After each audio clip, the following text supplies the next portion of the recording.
निमिषा प्रिया ने क्या यमन में कर ली थी दूसरी शादी? क्या यमन में तलाल मेहदी के साथ निमिषा की दूसरी शादी हो गई थी? जिस बारे में तलाल मेहदी के भाई अब्देल फतेह मेहदी ने आरोप निमिषा पर लगाए हैं।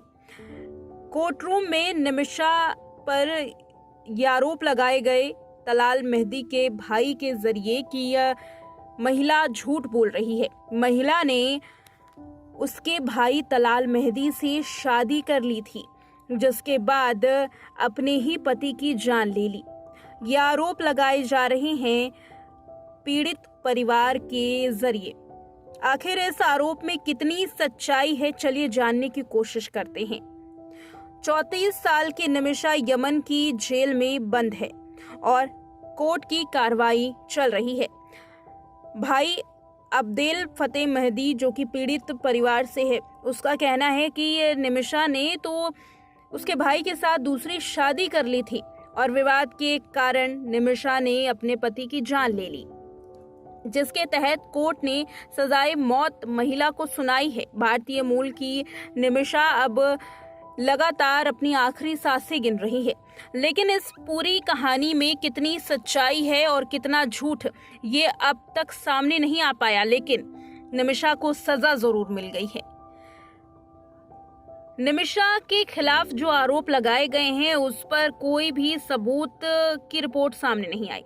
सबसे हैरानी की बात तो ये है कि तलाल मेहदी के साथ अगर केरल की महिला ने शादी की तो ना तो कोई तस्वीर सामने आई और ना ही कोई ऐसे दस्तावेज जिससे ये मालूम हो।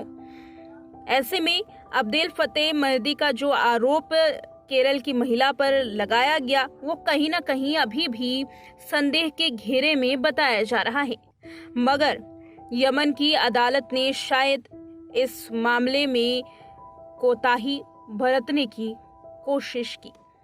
निमिषा इस वजह से संदेह के घेरे में है कि क्या इस पूरे मामले में सही और उचित कार्रवाई की गई।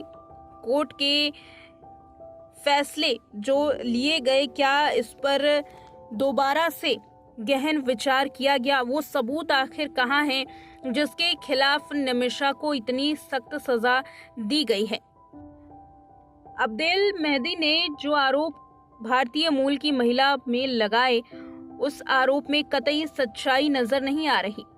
तलाल मेहदी से ना तो महिला की कोई शादी के दस्तावेज सामने आए हैं और ना ही कोई तस्वीर। वहीं टॉमी थॉमस, जो निमिषा का पहला पति और जिससे निमिषा ने आधिकारिक तौर पर शादी की थी, उसकी कई सारी फोटोज भी वायरल हैं, जिससे ये साफ पता चल रहा है कि निमिषा ने केवल एक ही शादी की थी। हालांकि तलाल पर यह आरोप है कि उसने नकली दस्तावेज बनवाए थे, जिसके बिना पर वो निमिषा के पैसे हड़पने की कोशिश कर रहा था और इसी बिना पर निमिषा ने पुलिस को कंप्लेंट भी दी थी। आरोपी है वो गिरफ्तार भी हुआ था, लेकिन बाद में उसकी जमानत हो गई और यही जमानत महिला के लिए काल साबित हुई। ये वो बड़ा सवाल है जिस पर अभी भी जांच करना बाकी है, मगर आगे आने वाले वक्त में ये देखना होगा कि क्या इस मामले में जांच होगी या फिर निमिषा पर जो सजा सुनाई गई है वो बरकरार रखी जाएगी।